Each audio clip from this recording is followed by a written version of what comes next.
Hello friends, चलिए अब हम लोग इस क्लास में देखेंगे कि लर्निंग कर्व क्या होते हैं और लर्निंग कर्व कितने प्रकार के होते हैं।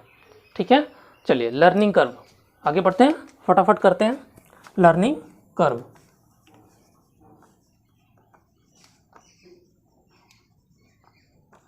लर्निंग कर्व, लर्निंग कर्व को हिंदी में कहते हैं अधिगम का वक्र। अधिगम का वक्र, अधिगम का वक्र वो होता है जो हमारे सीखने की को ग्राफ के रूप में प्रदर्शित करता है, ग्राफ के रूप में दिखाता है कि हम जितना प्रयास करते हैं उतनी सफलता हमें मिलती है नहीं मिलती है, क्या होता है अगर उतनी सफलता मिलती है तो कौन सा ग्राफ बनेगा और उतनी नहीं मिलती है तो कौन सा ग्राफ बनेगा। ठीक है, चलिए जो आपका लर्निंग कर्व होता है वो मुख्यतः 4 प्रकार का होता है। पहला जो कर्व होता है वो एक्सेलरेशन कर्व होता है, हिंदी में उसको कहते हैं निष्पादन समान रेखीय त्वरण वक्र।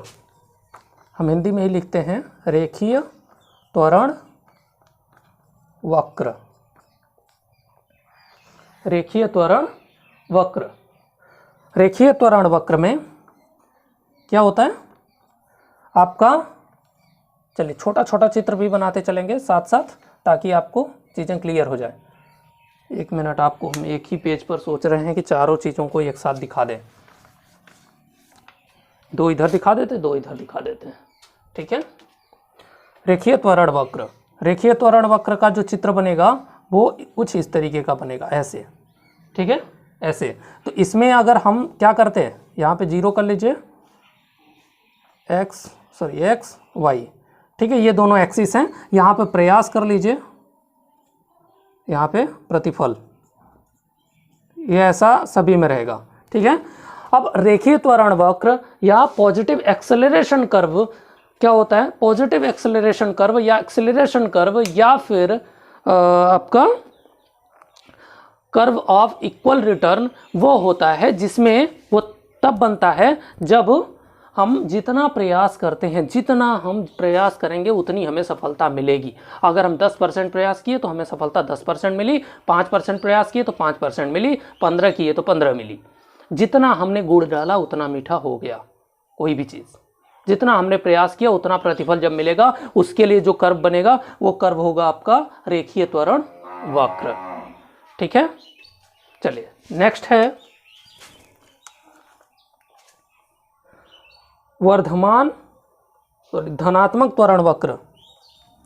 धनात्मक, शायद इसमें हमने पहले वाले में बोल दिया है धनात्मक, लेकिन वो धनात्मक नहीं होगा और वो रेखीय त्वरण ही होगा। धनात्मक त्वरण वक्र, पॉजिटिव एक्सेलरेशन कर्व।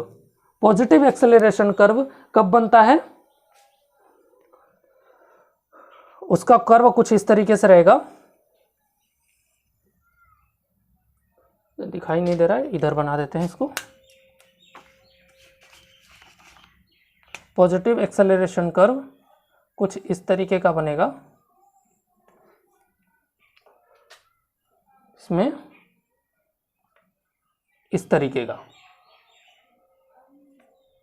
ठीक है, यहां पे क्या होगा कि इसमें पॉजिटिव एक्सेलरेशन कर्व तब बनता है जब हम क्या करते हैं, प्रयास जब हम ज़्यादा करते हैं, प्रयास प्रारंभ में प्रयास सीखने की गति, मतलब क्या कहते हैं, प्रयासों से सीखने की गति धीरे धीरे रहती है।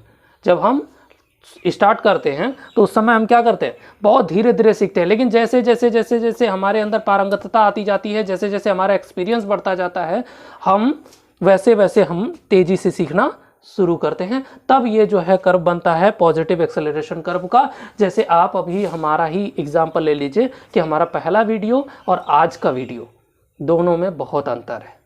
पहले वीडियो में बहुत सारी चीज़ें, बहुत सारी समस्याएं थी, लेकिन अब धीरे धीरे उसमें इम्प्रूवमेंट हो रहा है। और जब ये इम्प्रूवमेंट आगे वाले कर्व में बताएंगे कि ये इम्प्रूवमेंट का क्या मतलब है। पहले वाले इम्प्रूवमेंट में अगर देखें तो हम जितना प्रयास कर रहे हैं, आप उतना समर्थन कर रहे हैं, तो कर्व कौन बन रहा है, ये बन रहा है रेखीय त्वरण वक्र। ठीक है, हम जितना प्रयास कर रहे हैं, शुरुआत में हमने क्या किया था, धीरे धीरे बहुत कम लोग लाइक करते थे, अब धीरे धीरे क्या हो गया, हमारे प्रयास की दर जितना रही, शुरुआत में तो प्रयास की दर कम रही, प्रतिफल ज़्यादा रहा, लेकिन धीरे धीरे प्रयास की दर बढ़ी और हमारा प्रतिफल क्या हो गया, धीरे धीरे घट गया।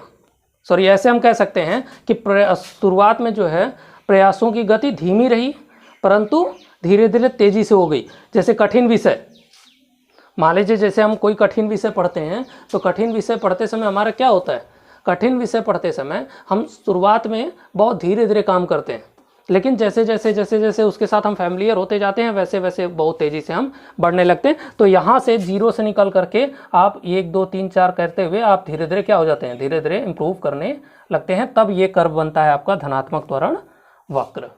ठीक है, तीसरा कर्व बनता है आपका ह्रास, कर्व ऑफ डिक्रीजिंग रिटर्न्स या निगेटिव एक्सेलरेशन कर्व, ऋणात्मक त्वरण वक्र, ऋणात्मक त्वरण वक्र। ये जस्ट इसका अपोजिट होता है। हम इसमें क्या करते हैं, शुरुआत में प्रयास बहुत धीरे धीरे करते हैं, फिर धीरे धीरे प्रयास की दर को हम बढ़ा देते हैं। इसमें क्या करते हैं, शुरुआत में प्रयास बहुत तेजी से करते हैं, शुरुआत में हम प्रयास बहुत तेजी से करते हैं, लेकिन आगे जा कर के क्या कर लेते हैं, धीरे धीरे हम इसको स्लो करने लगते हैं। जैसे मान लीजिए कि शुरुआत में जब हम फील्ड में जाते हैं, जब हम क्रिकेट खेलते हैं या कोई गेम खेलते हैं, तो उस समय क्या होता है, शुरुआत में बहुत जोश में रहते हैं, बहुत एकदम याद तरी जाएंगे, बहुत अच्छा करेंगे, बहुत प्रयास करेंगे, लेकिन धीरे धीरे हमारी जब हम थक जाते हैं तो हमारे क्या हो जाता है, प्रयास की दर धीरे धीरे कम हो जाती है। तो क्या होता है, फिर वहाँ पर जब प्रयास की दर कम होगी तो हमारा रिजल्ट भी कम होगा, तो फिर यहाँ से ये नीचे आना शुरू हो जाएगा, तो यहाँ पे आकर के रुक जाएगा। ये आपका नेगेटिव एक्सेलरेशन कर्व होता है, ये आपका नेगेटिव। हम ज़्यादातर कार्यों में कोई भी कार्य करने जाते हैं तो शुरुआत में, जैसे हम स्कूल में पढ़ाने भी जाते हैं या पढ़ने जाते हैं, जब हम पढ़ने गए तो क्या होगा, शुरुआत में हम बहुत जोश में जाते हैं, लेकिन 8वां पीरियड आते आते, लास्ट पीरियड आते आते एकदम थक से जाते हैं। वो होता है आपका नेगेटिव एक्सेलरेशन कर्व। ठीक है, इसके बाद लास्ट है 4 नंबर, टाइप एस कर्व या वक्र। ये ऐसा बनेगा इसमें फिगर, ये सबसे इंपॉर्टेंट है। ठीक है, ये इसमें सबसे ज़्यादा इंपॉर्टेंट है, आपको ये हमेशा याद रखना है, इसको बहुत अच्छी तरीके से इसको समझ भी लीजिएगा, इसी से क्वेश्चन बनते हैं आपके सबसे ज़्यादा।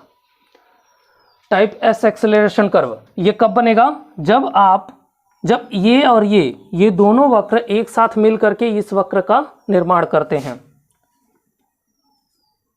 इस वक्र का निर्माण करते हैं। तो यहाँ पे क्या होता है, शुरुआत में जो है प्रयास हम धीरे धीरे करते हैं, फिर आगे जाकर के बहुत तेजी से कर लेते हैं। आगे जाकर के एक जगह क्या होता है, हम स्टॉप कर जाते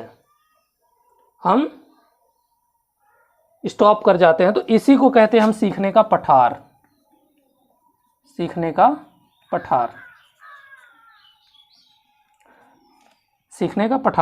जब हम प्रयास करते एक उच्चतम सीमा तक पहुंच जाते हैं, हाईएस्ट पोजीशन पर पहुंच जाते हैं, फिर उसके बाद हमको कुछ भी करने का, कुछ भी सीखने का मन नहीं करता है, वो आपका हो जाता है फिर सीखने का पठार, वहां पे पठार बन जाता है।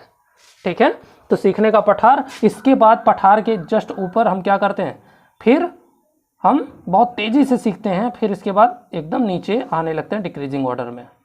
यहाँ पे धीरे धीरे इम्प्रूव करते हैं, इम्प्रूव करते फिर रुक जाते हैं, फिर इसके बाद इम्प्रूव करते हैं, फिर इसके बाद फिर नीचे गिरने लगते हैं। ठीक है, तब हमारा कौन सा बनता है कर्व, तब बनता है हमारा कर्व टाइप एस कर्व। ठीक है, आई होप सभी लोगों को समझ में आ गया होगा कि लर्निंग कर्व क्या होते हैं और कब कौन से कर्व बनते हैं। ठीक है, चलिए फिर मिलते हैं नेक्स्ट वीडियो में। All the best, bye bye.